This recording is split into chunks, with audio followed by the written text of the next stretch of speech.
Ban níខ្ញុំប្រាប់ពីរបៀបភ្ជាប់ print សម្រាប់ម៉ាស៊ីនកណ្ដុងស៊េរីថ្មីជាម៉ាស៊ីន3530តាមរយៈខ្សែ network ខ្សែ network ភ្ជាប់ទៅដុំ internet router យើងបាទដុំ internet router យើងណាបាទអញ្ចឹងតើតើរបៀបភ្ជាប់តាមខ្សែ internet នេះគឺយើងអាចប្រើបានច្រើនកុំព្យូទ័រយើងអាចប្រើបានកុំព្យូទ័រណាហើយការភ្ជាប់គឺភ្ជាប់តាមរយៈលេខ IP ខ្សែ internet គឺត្រូវមានលេខ IP internet លេខអីចឹងណាបងបាទអញ្ចឹងជំហានដំបូងគឺយើងត្រូវកំណត់លេខ IP សិនកំណត់លេខ IP នៅលើម៉ាស៊ីន copy យើងសិនដើម្បីភ្ជាប់ print បានដំបូងយើងចុច setting នេះសិនមក setting នឹងហើយនៅក្នុងនេះបើសិនបើមានប៊ូតុង login យើងចុច login មកណាកន្លែងនេះណានេះកន្លែង login នេះតែបើអត់ទេយើងចូល reference ម្ដងតែដោយសារតែម៉ាស៊ីនខ្ញុំមានកន្លែង login អញ្ចឹងយើងចុច login សិនបាទហើយចូល admin ហើយកន្លែង password នេះយើងវាយ7654321បញ្ជាក់មកវិញណា7654321ហើយ login អញ្ចឹងពេល login ចូលយើងចុចវាថា device setting បាទហើយមាន reference ហើយ network បាទ network មក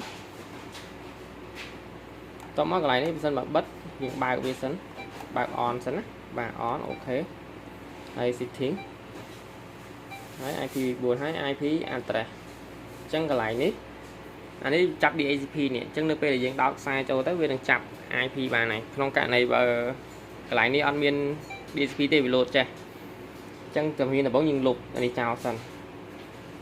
បាទលុបលេខក្នុងនេះចោលអស់ហើយយើងចុចកន្លែង DHCP នេះដាក់បែបហ្នឹងណាអញ្ចឹងនៅពេលដែលបងយកម៉ាស៊ីនទៅដល់កន្លែងបងកំណត់តាមខ្ញុំអញ្ចឹងមកលុបកន្លែងនេះចោលអស់ហើយដាក់ប៊ូតុង DHCP ហើយចុច OK close តោះមកយើងចុចពី yes អញ្ចឹងបន្ទាប់ពី yes រួចយើងចូលមើលមួយសារទៀតចូលមើលកន្លែងមិញហ្នឹងថាតើម៉ាស៊ីនយើងចាប់ IP ពី internet ដុំ internet router យើងបានអត់អញ្ចឹងវាចាប់បាននេះឃើញបាទលេខហ្នឹងវាមកវិញចាប់បានថាម៉ាស៊ីនចាប់លេខ IP បានតោះមកយើងដោះ DHCP នេះចេញហើយចុច OK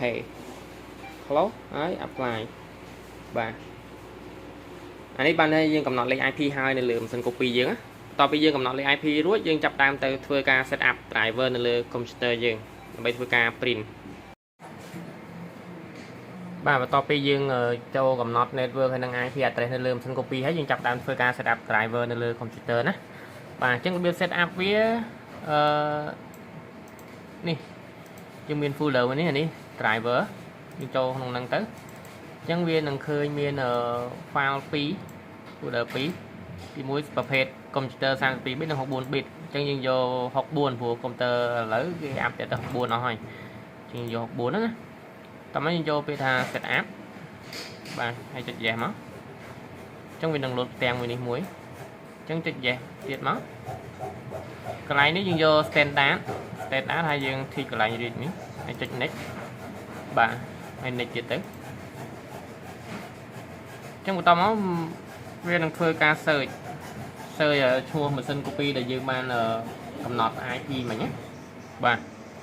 យើងបានភ្ជាប់ network ជាមួយ internet ហើយអញ្ចឹងនេះម៉ាស៊ីនកំពុង driver កំពុងធ្វើការ search អញ្ចឹងវា search ឃើញណា search ឃើញឈ្មោះម៉ាស៊ីនដែលយើងភ្ជាប់មិញហ្នឹងអញ្ចឹងនេះដោយសារនៅកន្លែងខ្ញុំមានភ្ជាប់ម៉ាស៊ីន2អញ្ចឹងវាឃើញទាំងពីរតែយើងធីកតាមលេខម៉ាស៊ីនយើងមកឧទាហរណ៍នេះនេះលេខម៉ាស៊ីនយើង3530អញ្ចឹងយើង select លើវាហ្នឹងមកបាទ select ធីកហើយចុច next ទៀត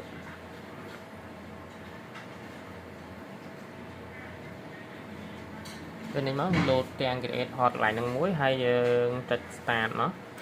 បាទ start ទៅវានឹងចាប់ផ្ដើម set up ហើយ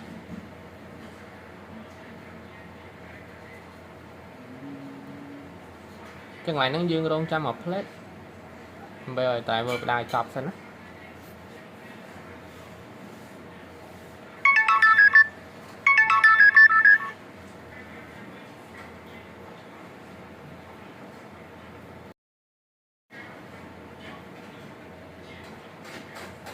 តទៅដើរចប់កន្លែងនេះយើង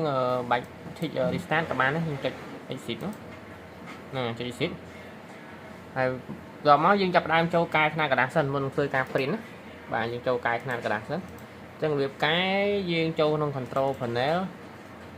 hay miền cái này nhờ hạt ven sáu nhưng mà u device nè dân vào computer bong load bài ní bong hồ mơ về device printer nè và device printer trong tất nhiên là khơi mua mà xin là dân sẽ làm bao nhiêu này mua mà xin là dân sẽ làm bao nhiêu nhưng mai sẽ làm lên nó dân đã chia default thì mua dân đã chia default thì ví cho beta printer property ấy cho từ cái lại advanced hay printing default cái lại ní hay dân cài cái lại nè chẳng cái lại ní dân vô từ one size dân vô one size chứ nó hay ưu cái lại ní cho letter chứ khăn dân vô đi vô A4 vậy bà vô A4 cho nó thì đó dân cài tập pi năng thì hay cho apply ok mà bà hay dân chọn đang tập tranh nó nhưng còn tập lại trên đó hay test print mùi má chẳng mà xin vào print tránh mà xin về là dân test lại nó mà cho tới việc mà xin print tránh ra dân ai phơi cà print bàn nó